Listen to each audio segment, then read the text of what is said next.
Welcome to the Friday Vibe with Integrity Live. Rene Costa, how are you doing? I'm Let's very well. to Integrity Magazine. Rene Costa is a writer and a producer and an actor. Yes. And I put writer first because we're going to talk about your new book in a while. But first of Excellent. all, Rene, take me back to the very beginning of Mr. Costa's life and tell us why you're in the space you're in now, and kind of tell us slightly about what happened to get there. Okay. Well, very early when I came over from Cyprus, obviously, as you know, I'm originated from Cyprus, and that lovely little place called Nicosia, that's the capital. And in 1960, I don't know if you know much of the politics of Cyprus, we had political issues out there, independence, and my family decided to look further on to their ventures, and we ended up coming to England.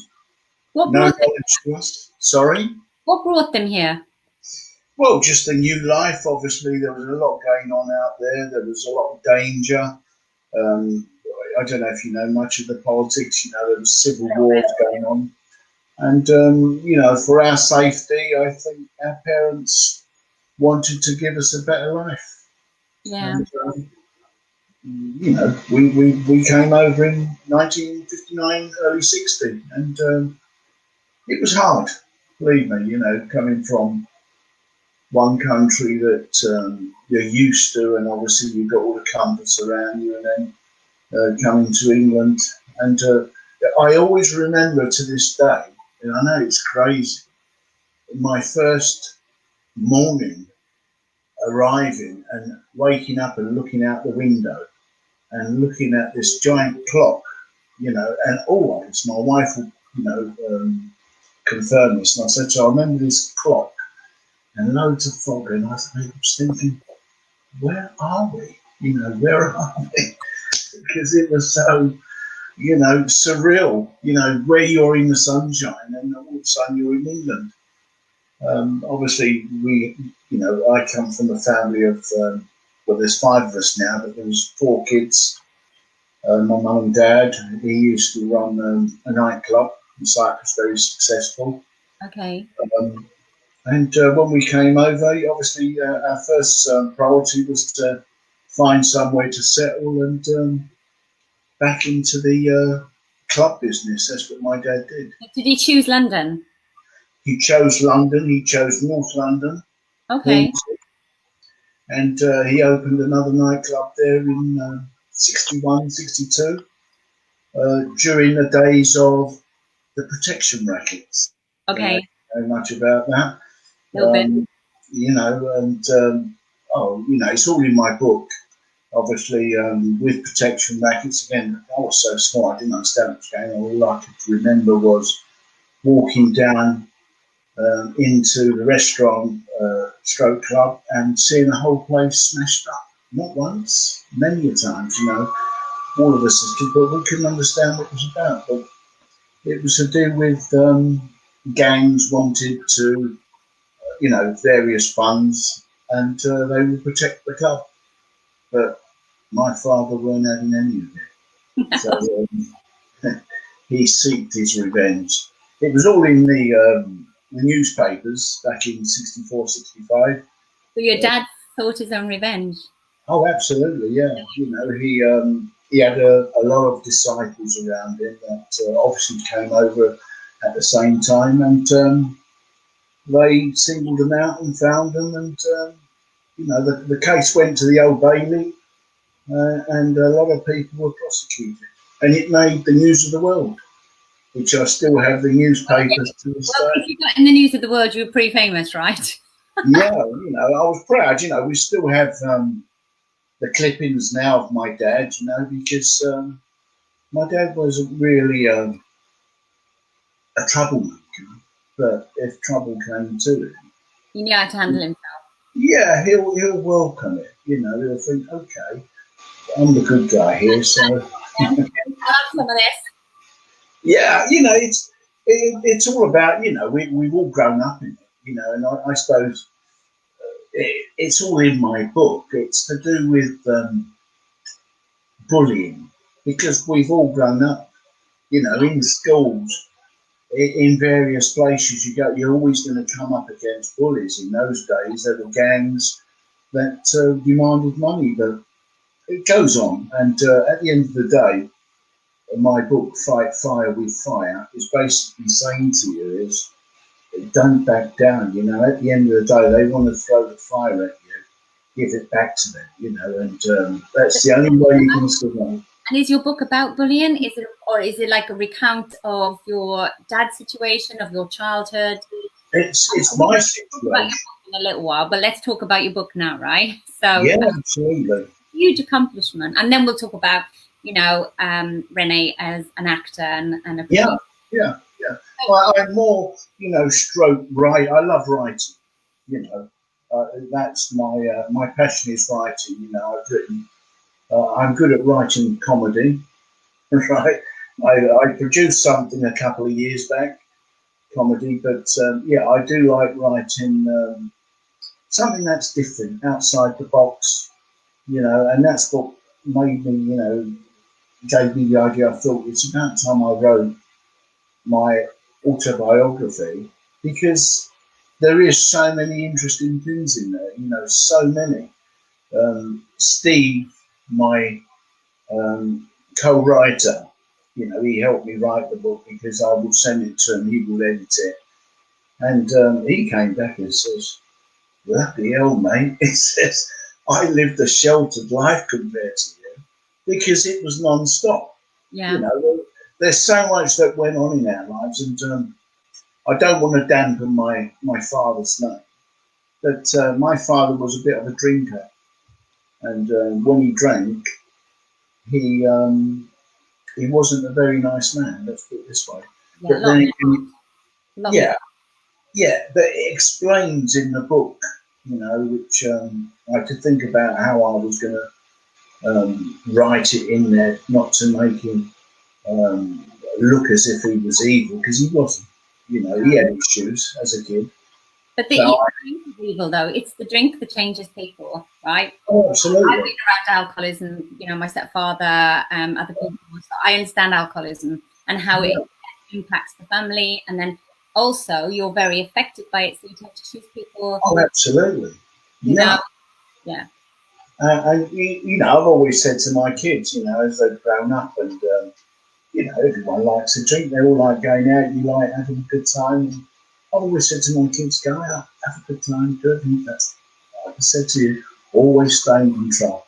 That's right. And you can still have a good time. Anyway, if you do get drunk and you're plastered, you don't remember anything the next day, so you miss. That was a bonus, eh? You've missed. So all that money you've spent has been a waste of money. So you Unless might anyone videotaped it on their camera. exactly. So, okay, so that's the Fight Fire with Fire, right? And you're going to tell us afterwards how to get hold of the book, if any, because it sounds fascinating. Yeah, it It's not is. out yet, is it? It's out No, it comes out in September. in We're September. still doing, I'm one of these people, I'm still doing my edits on it. We finished the book, I finished it, but you just keep editing it, keep looking at it Right. until it's perfect. Obviously, we're adding a lot of photography into it as well, so there's certain events where we've got photographs. So it tells you the story. It's just we've had some good reviews. I thank my dear good friend David Plumser. He actually put it on his blog, and we got some very good reviews. Excellent. Everybody, people can't wait to read it. He's got a huge blog as well. It's like over 250,000. Oh, absolutely. Yeah, yeah, yeah, Subscribers. yeah. So I just wanted to see a taster, and see how, what kind of reviews we get. And so David said to me, "Yeah, let's put it on there and see what happens." And yeah, I was quite pleased with what came back. Do you talk about when you sent me your bio, you spoke about how you were always interested when you were at school, Mhm. in theatre and drama, and how you Yeah. involved in a few plays, etc. And you thought, yeah, this is what you got, the bug and the passion. You thought, yeah, this is what I want to do. Yeah. What about acting in particular that really, really motivated you, really caught your passion? Well, I've always wanted to do it, and I remember as a child, right? Again, this is in my book. I got my first opportunity. So think about it, I was about 6 or 7 years old, and we were doing a Christmas special of George and the Dragon, and you know, they picked me to be the dragon. So there I am, you know. We did all these rehearsals for weeks and weeks and weeks, and on the night, I always remember curtain call, and we've got the headmaster there saying he welcomes everyone, you know, and we get into the situation, and my part was right at the end, you know, where the dragon comes out, and George has to go through these woods, and on the other side he's going to meet the princess, which he's going to save, but in between he's got to meet the dragon. And I always remember that the thing that always stands out, up to this time, I've never seen this big, hideous head that they gave me to put on. I only see that 2 days before. And it was so bloody heavy, excuse my language. So I was so little, and I've got this over me. And my part came, and George is walking through, and then I come out, and then we had this fight. And I'm thinking, this dragon's not going to go down too easily. And we're fighting and fighting, and I just wouldn't go down. He kept plunging the sword into me. And I remember looking over behind the curtain, my teacher's going to me, you have to die, you have to die. Well, George is the hero. Eventually I died, and I thought that was great. You know, and the following year we did Macbeth, you know, and then you just get into it, didn't you? And it was up to, I think, 87, 88. You know, I was quite touch wood, well off, I would say. I worked very hard, so we had quite a bit of financial backing behind us. And I thought I'd do drama school. I did 3 years drama school. And you had a young family, didn't you, at this time as well? Exactly. So I had enough that would survive for 2 or 3 years. Yeah. And I went to drama school, I always remember. And I went there not so much for acting, I went there for writing. You know, I loved writing plays, and I loved creating characters. So I just wanted to increase my knowledge and on writing.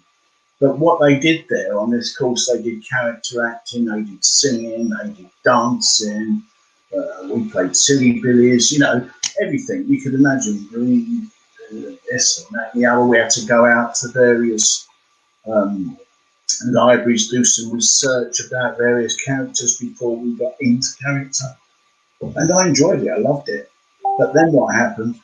Margaret Thatcher was our Prime Minister, and rates went from 6% to 15%.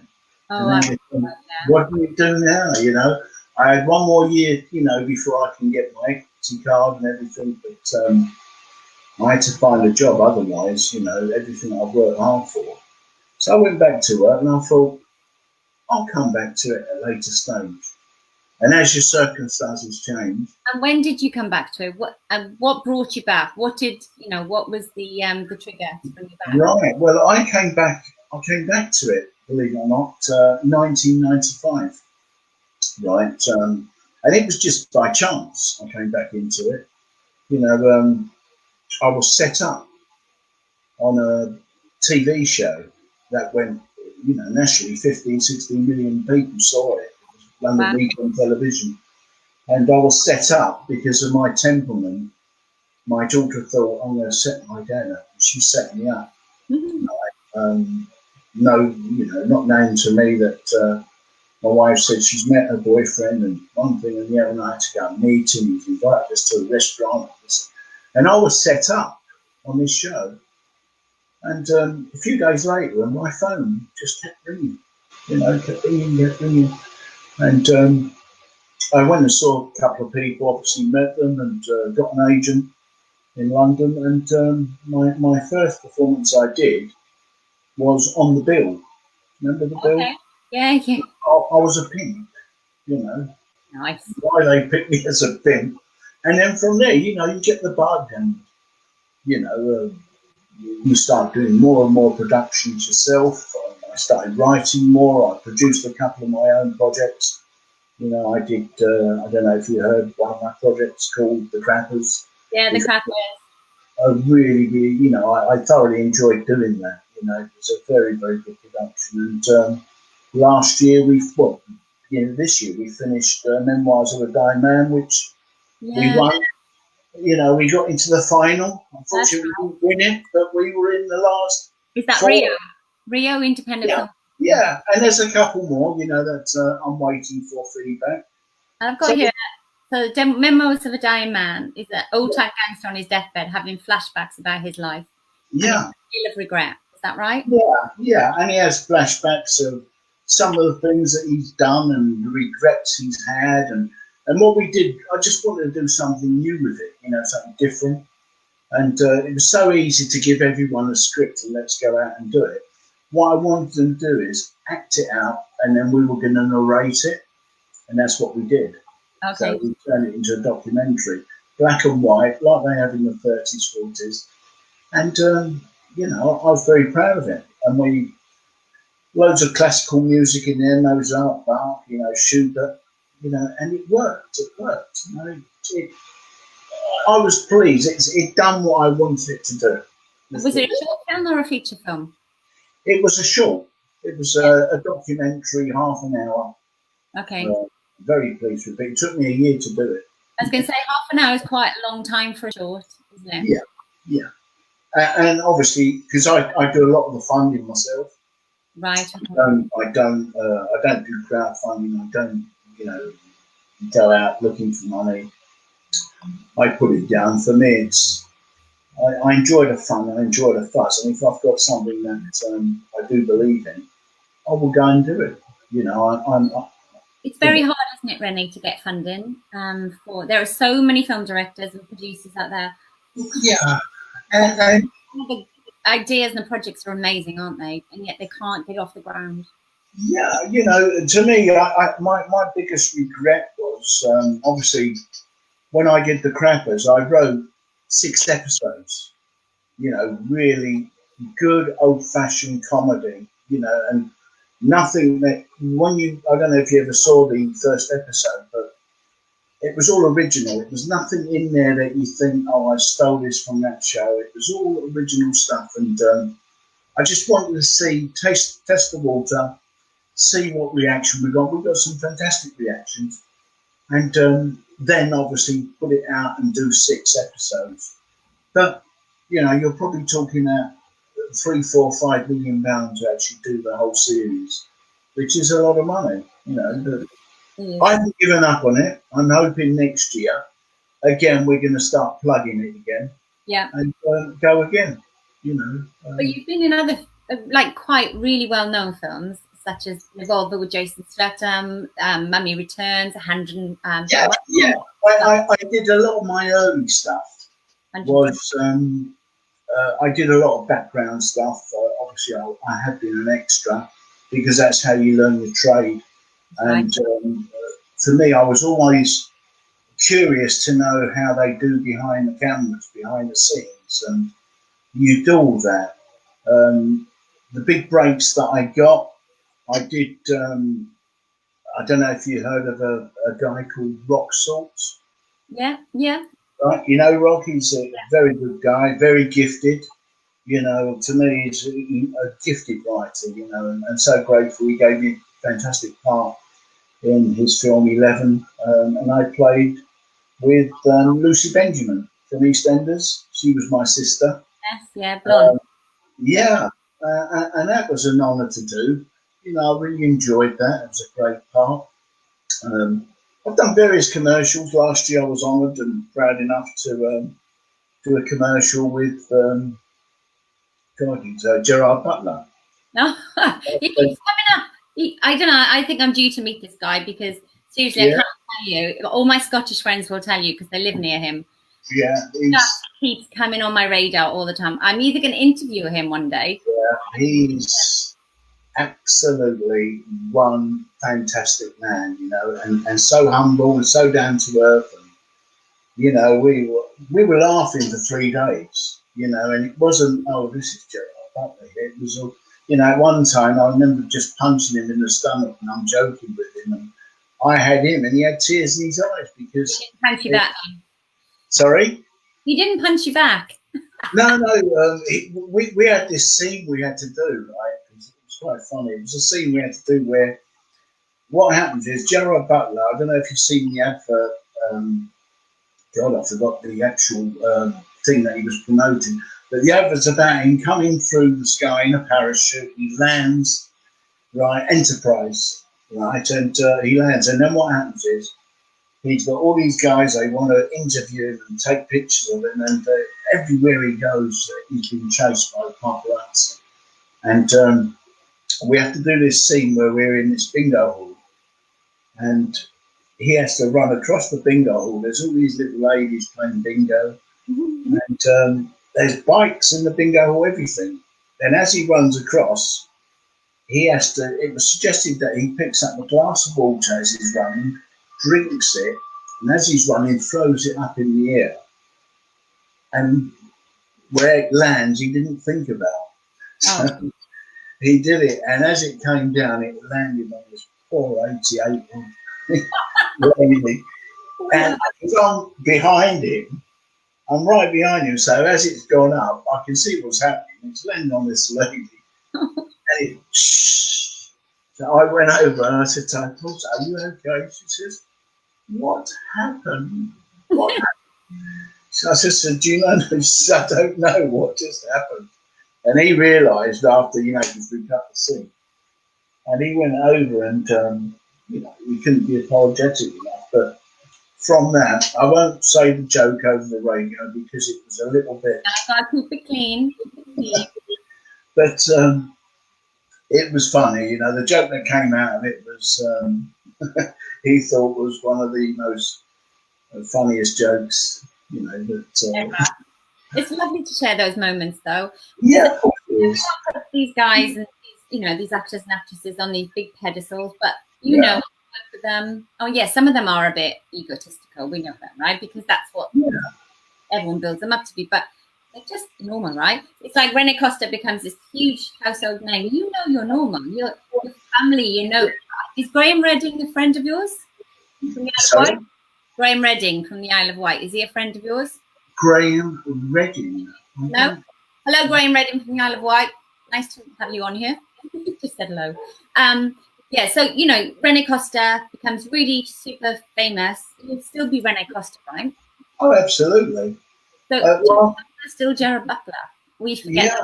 Yeah. And the thing is, I think it's so important that you have to keep your feet firmly on the ground. And, you know, no disrespect, there's a lot of people that you meet and you know, and you think to yourself, you know, keep your feet on the ground, because if you start flying and looking in too many directions, you will lose the focus of exactly what you want to achieve. And, you know, I don't do, you know, I could easily retire and just take things easy at my pace. I do it because of the passion, the enjoyment.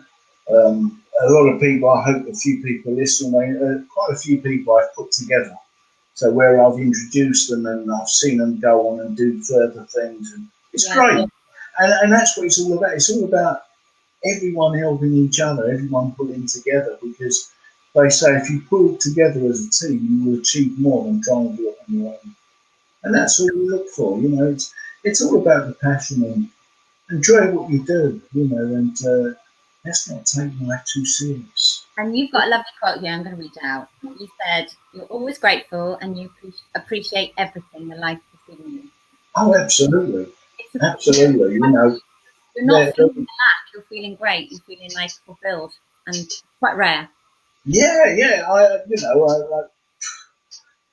been with my wife, well, in 3 days' time, we'll be married 45 years. Congratulations. You know, and You know, we're soulmates. You know, we've been together through thick and thin. You know, and you know, when you go through the book, when you read it, you'll know what people go through. You know, to be where they are, and I just think with a marriage, like everything, or you know, a relationship, some people they give up too quickly.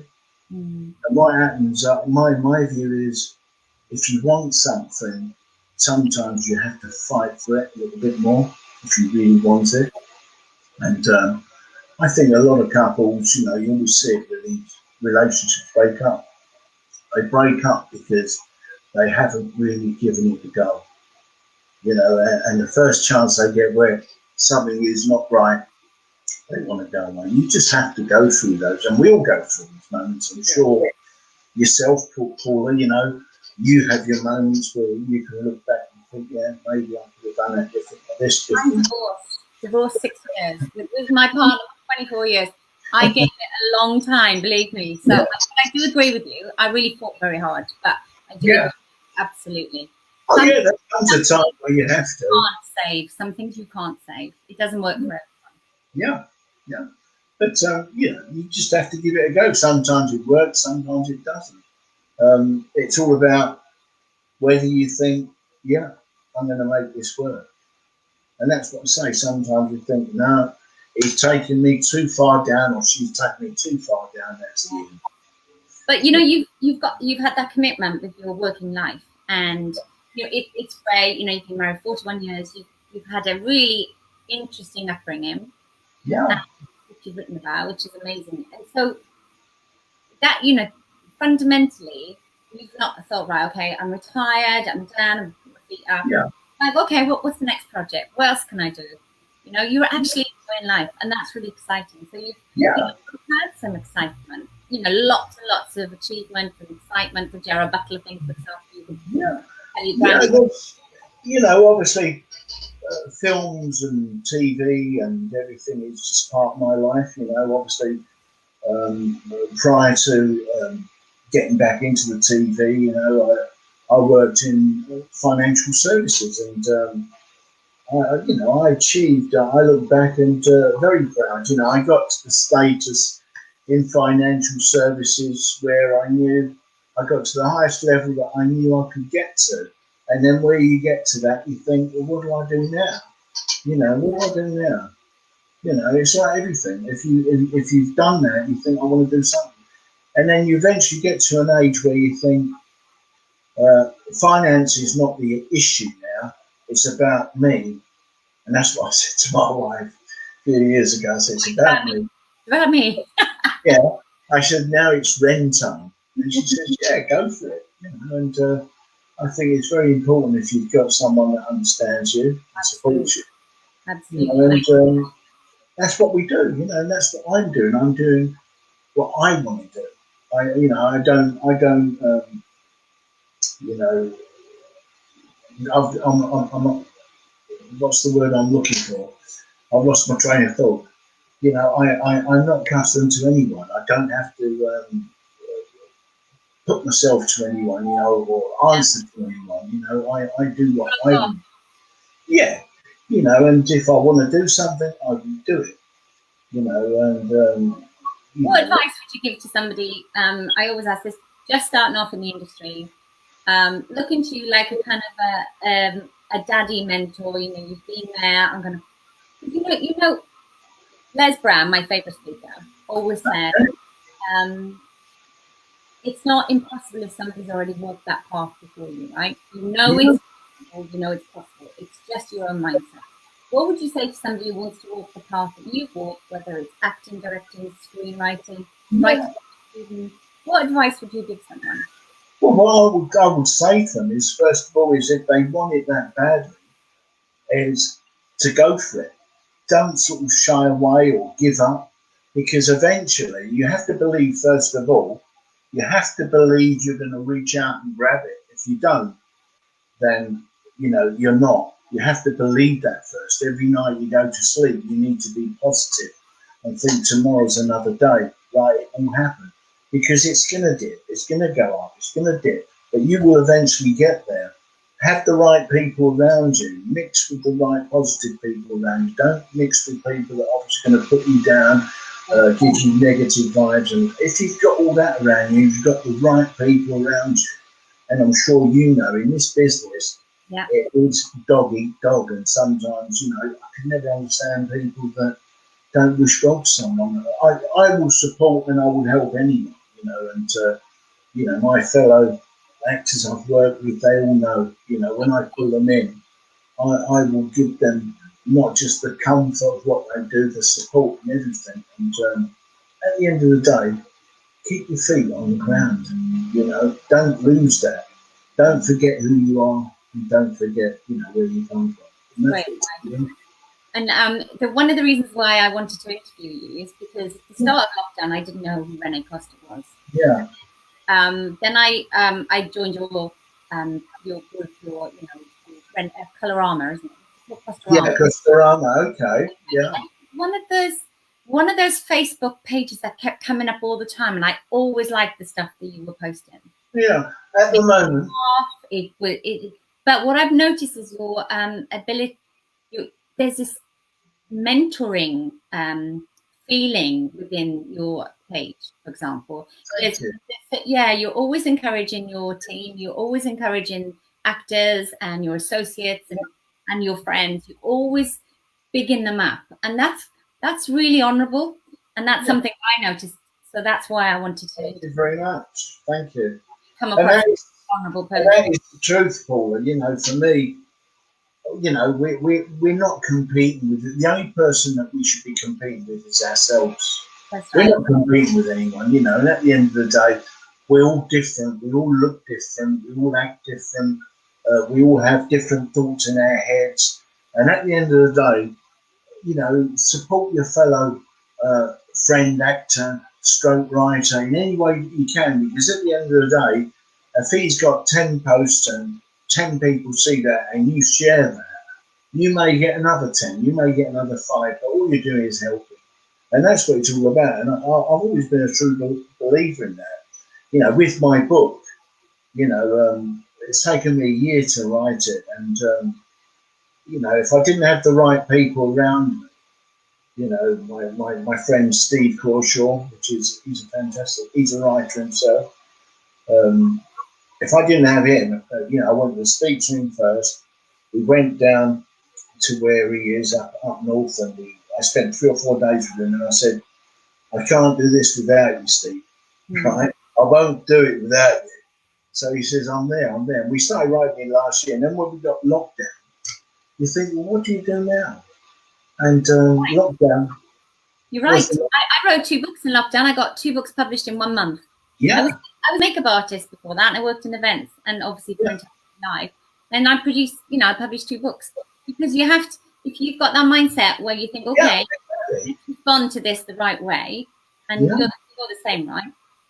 Yeah, and the thing is, it's funny, you know, we talk about lockdown in that kind of way, but because you think, God, what am I going to do now when lockdown's finished, right?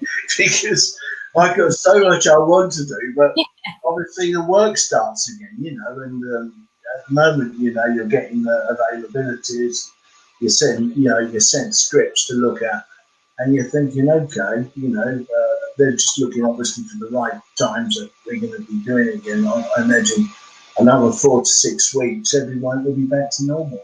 But then you think, what am I going to do? Because funny enough, although I finished the first one, I've already written mine to the second chapters of a second one. Exactly. So, you know. So, Rene, let's plug you, because the interview's going to end soon. Let's plug everything about you. Right. So, first of all, where will everyone be able to get your book in September? Right. It's going to be in Amazon. So it'll be on Amazon. Right. I'm actually negotiating a couple of other deals to obviously get it out. But Amazon is where they will get it. And then we're looking at some hardbacks. And again, depending on how it does, touch wood, so far it's all been positive. Right. And then obviously, you know, you'll be going to various bookstores and things like that. You know, I'm hoping to have it everywhere, you know, not just in England, but everywhere. All over the will, because it is a story that needed to be told. If that makes sense. It needs to be read as well. And so tell everyone what the book's called. Fight Fire with Fire. Fight Fire with Fire. We will post a picture of it. Yeah, thank you. Of it. I'll pass it to Leah. And so before we end, I've got a question to ask you, a very important question. But before that, where can anyone contact you, Rene? What's the best way if they want to speak to you, contact you, etc.? Yeah, obviously I've got an Instagram account. It's got my emails. It's got my telephone number on there. Obviously my Facebook account. They can always send me a message. I'm always open. I'm not one of these people. Unless I don't know it's a spooky message, I won't reply. What's your Instagram page? Right, it's Rene/Costa. Right, it's straightforward. I'm the only one on there. Rene Costa, and you're easy to find. Yeah, it's and also my Twitter account. Which they can catch me on there. All my details are on there. They can send me a message on Twitter, and I will reply to them. Excellent. One last question, because as you know, this is Integrity Magazine. Okay. And I know you're going to have a good answer for this. What does the word integrity mean to you, Rene? Integrity for me means being respectful. Right. You need to have your integrity, and it's a word I always used in my CV when I went for a job interview, because I've got a lot of that. And you got to have that, because if you haven't got that, and you've got nothing else, you've got to be truthful to yourself. Excellent. Thank you so much. Thank you. Wonderful. Yes, thank you so much for coming on. No, it's a pleasure. I really enjoyed it. Thank you very much. Everyone, like and share away. Let's get Rene out there. Thank you, Paula. God bless. Thank you. Enjoy the rest of your weekend. And you. God bless. Thank you. Bye. Bye.